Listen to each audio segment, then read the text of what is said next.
This is in Jerusalem. Anybody know the name? Wailing Wall, very good. This historically was built by King Herod. And of course, you know King Herod was the king when baby Jesus was born, and you know that whole story. There you go. You can connect two parts of the story to real life stuff. I've been to the Wailing Wall, and it's kind of cool to make that connection, real places right out of the Bible. And more archaeology is finding these cities and these events and locations and things that happened. Speaking of events, this place is called Jericho. These are ruins. But of course, I'm sure you've heard of the story of Jericho, right? They marched around the wall for 6 days, and on the 7th day, they marched around 7 times, and then they blew their trumpets. And what happened to the walls? They fell down. They fell down, yeah. Kind of cool that we can actually go to Jericho. I've been to Jericho. And the archaeologists that study this place are like, yeah, the ruins here. And it's interesting how the walls fell outward and how the inside of the city got burned and all this stuff. And you compare it to what the Bible says, and it's dead on.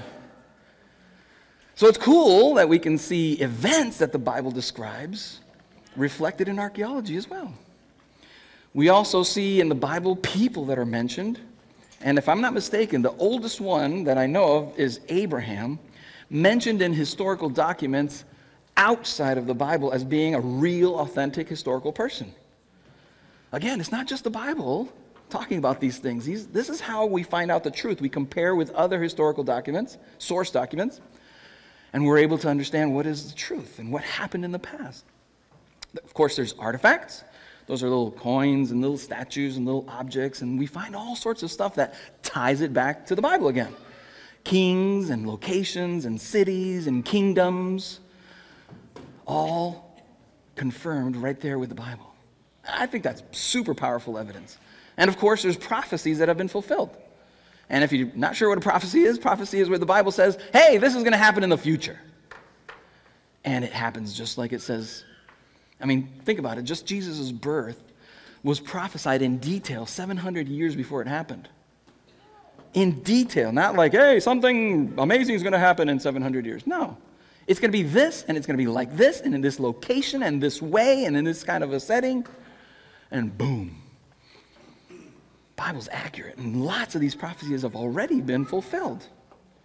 Again, we put all these together, and we just look back and say, wow, Bible, man, very accurate. Great source of truth. Of course, 2 Timothy reminds us, the whole Bible was given to us by inspiration from God and is useful to teach us what's true. The Bible confirms itself. We can rely on what the Bible says to know that it's truth. Here's another piece of evidence, information. Now, what am I talking about, information? Does anybody know what that is? DNA, very good. DNA is kind of like our building blocks. This is our blueprints, let's say. It's really, really tiny, so the picture in the middle is an actual DNA. The one on the ends is kind of like, the computer-drawn things, whatever. But it's really complex, and it's really tiny. And this is the part that blows me away, how big it is. Because if I were to hold a DNA strand like this, you can't see it. It's too small. The only way we might be able to see it is if we join 40,000 of these DNA strands together to make like a rope. By joining 40,000 of them, now it's as thick as a hair. This stuff is small. But here's the more amazing part. The amount of information that is packed into one single DNA strand. One single one has enough information that is equivalent to 1 million pages of encyclopedia text. And it's not random information.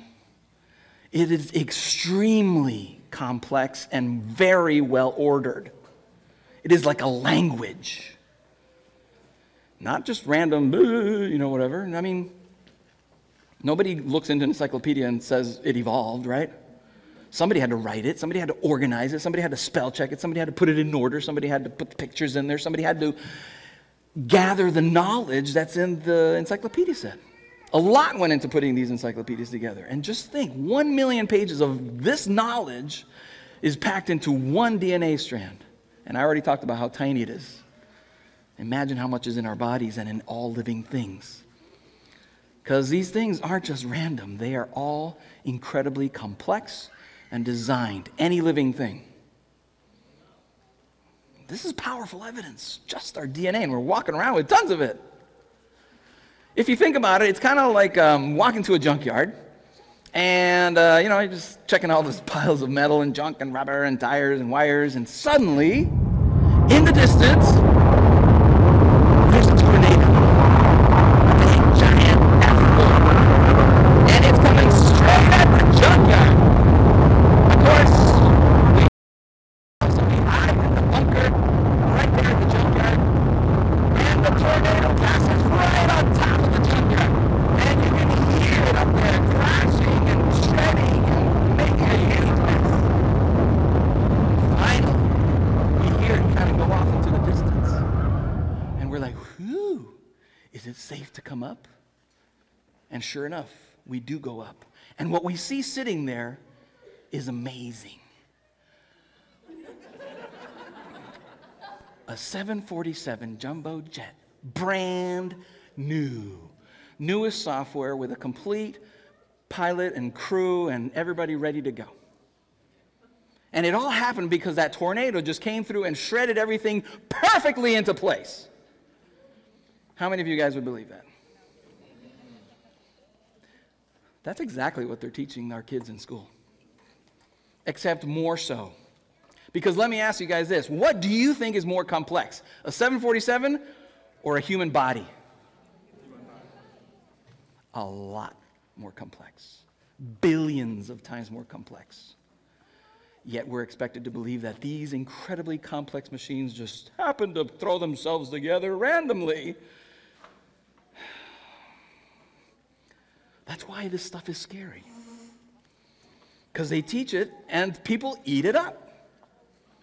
And the why is a whole other message that we can talk about together, but it's scary that this is what they're teaching our kids. This is what's on television. This is what's in the museums. This is what's at schools and in books and movies and TV. It's the same theme over and over and over again. There is no God.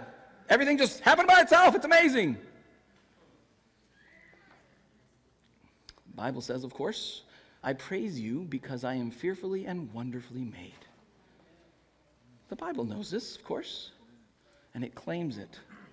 We're not just some random mush that got thrown together.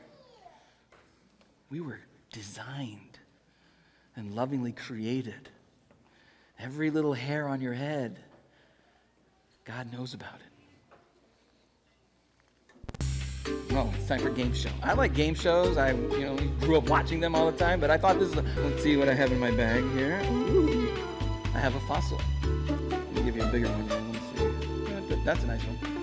A fossil for you, sir. Very well done. Good job answering my quiz questions. All right, let's keep going. World history. Does world history provide any evidence? It actually does. Because when we look at all of the historical evidence about human history, there is one very interesting theme all the way through.